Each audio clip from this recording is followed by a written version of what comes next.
میں جب یہاں مسجد میں آیا تو میں نے کہا بھائی جمعے کی جو تقریر ہوگی نا وہ ہماری اس مائک پہ اسپیکر پہ نہیں ہوگی، باہر کا اسپیکر آف ہوگا۔ بعض لوگوں نے اعتراض کیا کہ اس بہانے بہت سے لوگ آپ کا بیان سن لیتے ہیں۔ میں نے کہا بھائی جو نہیں سننا چاہتا وہ بھی تو سن لیتا ہے نا، کیوں زبردستی؟ میں نے کہا بھائی اسلام سے اس کی پرمیشن لے کر آؤ کہ اسلام نے یہ کہا ہو کہ زبردستی اپنی بات لوگوں کے کان میں ٹھوسو، یہ کہاں ہے اسلام؟ پرمیشن لے آؤ تو ہم کر لیں گے۔ تھانے سے پرمیشن مل بھی جائے، اتنی پرمیشن کافی نہیں ہے، پہلے پرمیشن کس سے ملنا ضروری ہے؟ اللہ سے۔ اچھا یہاں مذہبی لوگ ایک گڑبڑ یہ کرتے ہیں کہ جب آپ خود شریعت کے خلاف کام کر رہے ہو تو آپ پھر اس پہ مذہب کا لیبل لگاتے ہو کہ تمہیں حق سننے سے تکلیف ہوتی ہے، اذان کی آوازیں مائک پہ ہونی چاہیے، اسپیکر پہ ہونی چاہیے، لیکن اتنی تیز آواز کر دینا مائک کی کہ آپ کی مسجد کے قریب دوسری مسجد ہے، آپ کی اذان کی آواز آپ کے محلے کو بھی کراس کر کے دور دور تک جا رہی ہے۔ بھائی اس محلے کے لیے وہ والی مسجد کافی ہے، ان کی اذان کی آواز وہ سن لیتے ہیں، آپ کی اذان کی آواز ایک لمٹ ہونی چاہیے، جو آپ کے مسجد کے ارد گرد کے لوگ ہیں وہاں تک آواز پہنچ جائے، بس اتنا کافی ہے۔ اسی مسجد میں عمل ہوتا ہے اس پر، اتنے زور زور کے بھونکو لگاتے ہیں نا، کان پھٹنا شروع ہو جاتے ہیں۔ لیکن جب آپ مؤذن کو یا مسجد کی انتظامیہ سے کہو بھائی یہ اسپیکر کو تھوڑا سلو کر لو، آواز پہنچ جاتی ہے۔ پہلے زمانے میں مؤذن ایسے چیخا کرتا تھا زور سے، اس کی آواز سے کان کے پردے نہیں پھٹتے تھے۔ اب تو ٹیکنالوجی نے ترقی کی ہے، آپ والیوم جتنا چاہے بڑھا دو، اتنا بڑھا دو کہ ایسا لگے کہ کسی نے دھماکہ کیا، ایٹمی بم کو بم پھٹا ہے، بڑھا سکتے ہو آپ۔ تو مؤذن کیا کرتے ہیں؟ فل۔ کئی بار ہماری مسجد میں ایسا ہوا، پھر میں نے مؤذن کو سمجھایا، میں نے کہا والیوم آہستہ کرو بھائی، بچے ڈر کے اڑ جاتے تھے، اتنی ایک دم زور سے آواز۔ تو کیوں بھائی اتنی پاورفل آواز کیوں رکھی ہے؟ اب مذہبی لوگ اس میں گڑبڑ کیا کرتے ہیں، جب ان کو کہا جائے، محلے پڑوس والے آ کے بولے تھوڑا سا والیوم کیا کریں، سلو کریں، کیونکہ دوسرا محلہ جہاں سے شروع ہو رہا ہے تو ان کی مسجد کی آواز پہنچ جاتی ہے، آپ اپنے محلے تک رکھیں۔ تو پتہ ہے کیا جواب ہوگا؟ لو اذان کی آواز سے تمہیں تکلیف ہو رہی ہے، اللہ کا نام سننے میں تمہیں تکلیف ہو رہی ہے، تم تو اسلام سے ہی خارج ہو، میں تو اور بڑھاؤں گا تاکہ تم جیسے شیطانوں کو تکلیف ہو۔ اور پھر حدیثیں بھی سناتے ہیں کہ شیطان جو ہے اذان کی آواز سن کے بھاگتا ہے نفرت سے، تو شیطان ہے اذان کی آواز سن کے بھاگ رہا ہے۔ اب یہ آپ قرآن و سنت کا ناجائز فائدہ اٹھا رہے ہو، یہ آپ کیا کر رہے ہو؟ قرآن و سنت کا غلط فائدہ۔ اسی طرح مؤذن بہت لمبی لمبی اذانیں بھی دیتے ہیں، یہ بھی غلط ہے۔ اتنی لمبی اذان، اللہ، دیکھو کھینچنے کی تو کوئی انتہائی نہیں۔ لفظ اللہ پہ مد نہیں ہے، لفظ اللہ پہ مد۔ ہم نے مفتی رشید احمد صاحب رحمہ اللہ تعالیٰ کے یہاں میں نے 7-8 سال اذان دی ہے، حضرت نے کہیں لفظ اللہ کو ایک الف سے زیادہ کھینچ لیا نا، جیسے اللہ اکبر، یہ تھا ہماری اذان کا طریقہ، پھر دوبارہ اللہ اکبر، بس۔ سمجھ میں آ رہی ہے بات؟ اگر کسی دن میں نے یوں کھینچ لیا نا اللہ اکبر، حضرت نیچے اترتے تھے، اللہ کیوں؟ کیا دلیل ہے اس کی؟ ہم کہتے تھے ساری دنیا میں ہو رہی ہے، ایسے ہی ہو رہی ہے، فرماتے تھے کہ کیا دلیل کیا ہے، دلیل سے بات کریں، مد تو نہیں ہے اس کے اوپر۔ ہم کہتے تھے بعض قاری کہتے ہیں یہ مد تعظیم ہے، کا پھر اس کا اینڈنگ پوائنٹ کیا ہے اس تعظیم کا؟ کھینچتا ہی رہے سارا دن، سانس کے تجربے کرتے رہے یہاں بیٹھ کے۔ تو حضرت اس مد تعظیم کے قائل نہیں تھے، فرماتے مد وہی ہے جو قرآن سے ثابت ہے نا، جو حروف مدہ کے بعد اگر حمزہ آ رہا ہے یا وقف آ رہا ہے تو وہاں مد کرنا جائز ہے، یہ تجوید کا قانون ہے۔ تو تو ذرا سی کھینچتے تھے نا حضرت آ کے پوچھتے تھے یہ کہاں سے نکلا؟ تمیز سے اذان دو بھائی، اللہ اکبر اللہ اکبر۔ اذان میں اقامت میں فرق ہے، اذان ٹھہر ٹھہر کے ہوگی، اقامت جلدی جلدی ہوگی، بس یہ فرق ہے، تجوید کے لحاظ سے کوئی فرق نہیں ہے۔ پھر اشہد اللہ، لا پہ مد ہے کیونکہ آگے حمزہ آ رہا ہے، لا کو کھینچ سکتے ہیں آپ، اشہد میں ہا کو نہیں کھینچ سکتے، اشہد اللہ الہ الا اللہ، بس الا اللہ پہ بھی مد ہے، تو مد کو 3 سے لے کے 5 الف تک کھینچ سکتے ہیں آپ، اور لا الہ میں بھی لا کو بھی، لیکن مؤذن کیا کرتا ہے، اشہد، ایک تو ہا کو کھینچے گا وہ، پھر ال کو کس قانون کے تحت آپ نے اتنا لمبا کھینچا ہے، یہ کیا ہے؟ لا الہ میں لا کو ایسا کھینچے گا کہ اپنی وہ پھیپھڑوں کی طاقت بیان کر رہا ہوتا ہے کہ میرے جو لنگس ہیں وہ ابھی جوان ہیں، وہ بوڑھے نہیں ہوئے۔ پھر الہ میں الہ پہ مد نہیں ہے، لیکن وہ الہ، اور لوگ اس کہتے ہیں کیا سر لگائیے یار اس میں، الہ کھینچے جا رہا ہے کھینچے جا رہا ہے، کوئی پوچھنے والا نہیں ہے کہ اس کا اذان کتنے ڈیوریشن کتنا ہونا چاہیے بھائی اس کا، کہتے ہیں جتنی میری لنگس میں طاقت ہے اتنا ڈیوریشن ہونا چاہیے، یہ نہیں ہے، یہ نہیں ہے۔ اذان بھی عربی کے قواعد کے مطابق ہوگی، اس کی بھی ایک لمٹ ہے، یہ نہیں کہ مؤذن پہ چھوڑ دے اب مائک تیرے ہاتھ میں، اب تو اپنے لنگس کی پاور دکھا کتنی طاقت ہے تیرے اندر، ایسے تو بھائی وہ پھر احترام تھوڑی ہوگا اذان کا۔ خواتین ہمارے سروں پہ دوپٹہ لے لیتی ہیں اذان کے وقت، اچھی بات ہے، میں نے جم میں لوگوں کو دیکھا ایکسرسائز چھوڑ دیتے ہیں یار اذان ہو رہی ہے، لیکن مؤذن ان کے اس ادب کا ناجائز فائدہ اٹھاتا ہے اور کھینچتا رہتا ہے، اتنا کھینچتا ہے، وہ لوگ کہتے ہیں یار تو ادھر ہی نکل گئے ہمارے، کیوں لوگوں کو آزمائش میں ڈال رہے ہو بھائی؟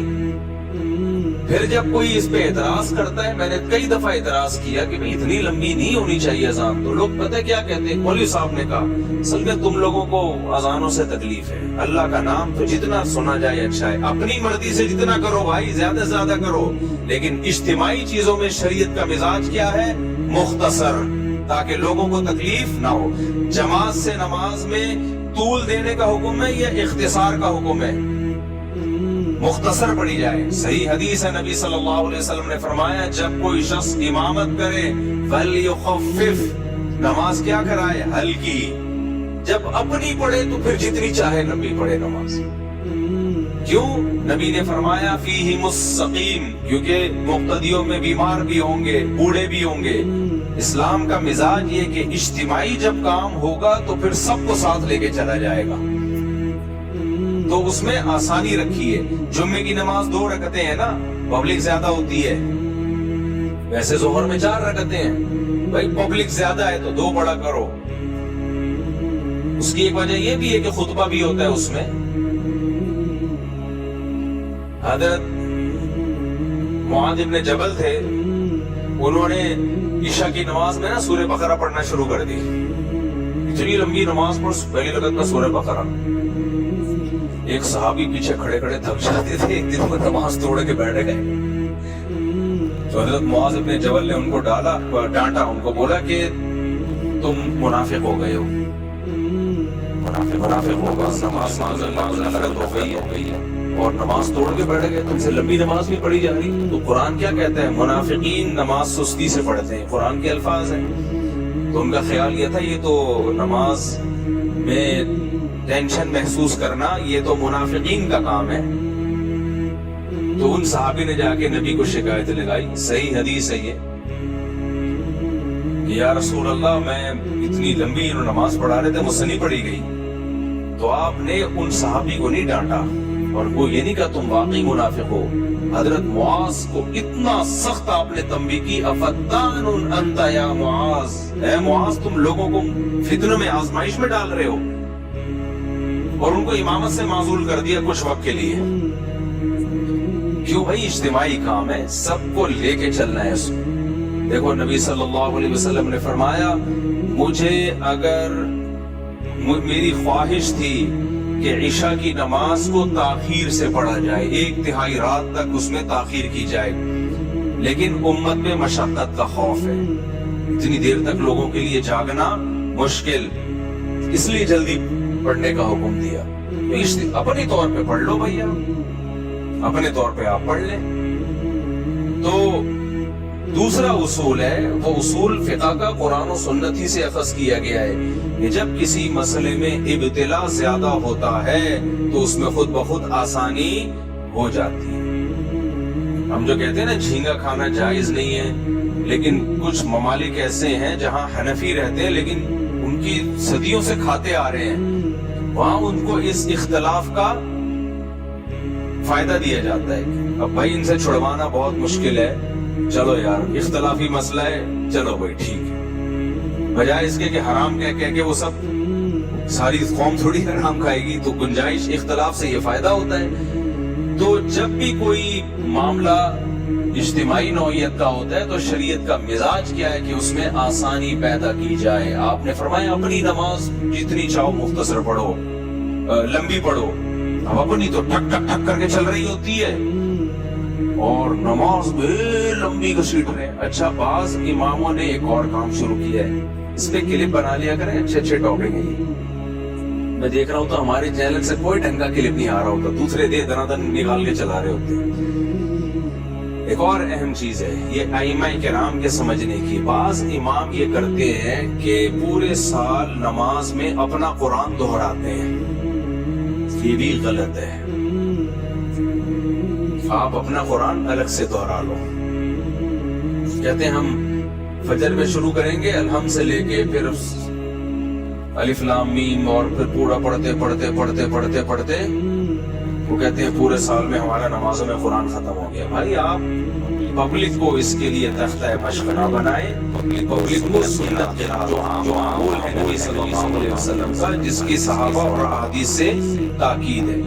اجتماعی نظم میں اپنا نہ دیکھیں کہ میں نے اپنا قرآن دہرانا ہے، اجتماعی نظم میں آپ نے پبلک کی رعایت کرنی ہے، اور پبلک کی رعایت سنت قرات میں ہے۔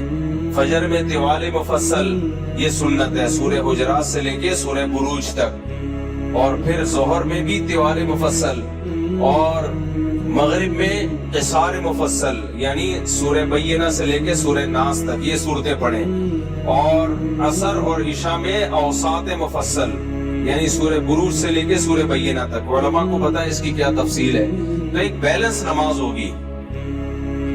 اب مثال کے طور پر امام کہتا ہے کہ فجر میں ایکچولی مجھے تھکاوٹ بہت ہوتی ہے اور میں رات کو سوتا نہیں ہوں اور نائٹ ڈیوٹی ہے وغیرہ وغیرہ، کوئی کہیں پڑھانے جاتے ہیں مدرسے میں، کوئی نائٹ ڈیوٹی، کوئی چوکیداری ہو سکتی ہے، بعض دفعہ ہوتا ہے امام ہوتا ہے چوکیدار بھی ہوتا ہے، تو نائٹ ڈیوٹی ہے، کوئی بھی وجہ ہو، یا مجھے نیند نہیں آتی رات کو، تو فجر میں میں پڑھاؤں گا انا اعطیناک الکوثر، اور دوسری رکعت میں قل ھو اللہ احد، یہ پڑھایا کروں گا میں۔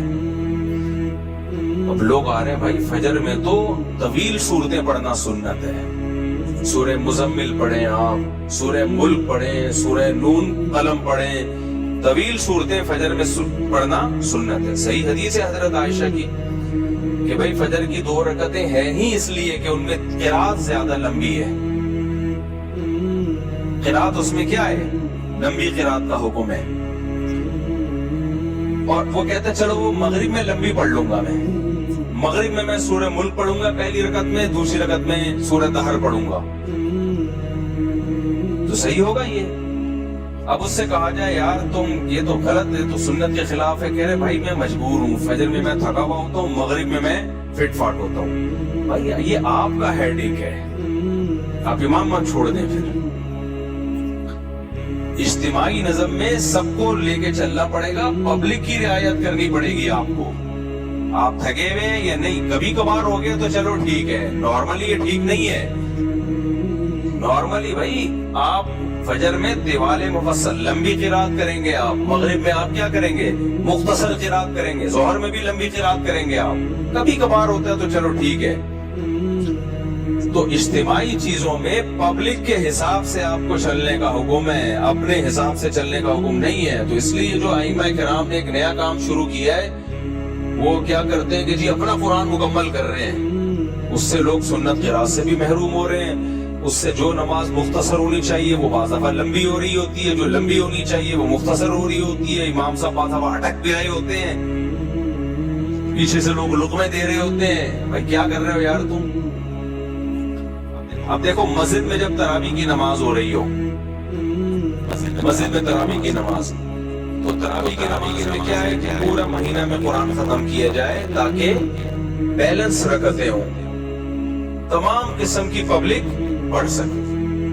اب کسی قاری کو کہہ رہے نہیں میں 6 روزہ تراویح پڑھوں گا تاکہ میرا قرآن ختم ہو جائے, وہ مجھے بہت سارے مصروفیتیں کام ہیں تو میں 10 روزہ پڑھوں گا. 6 روزہ پڑھ لیں آپ, گھر میں پڑھ لیں آپ, ٹھیک ہے نا.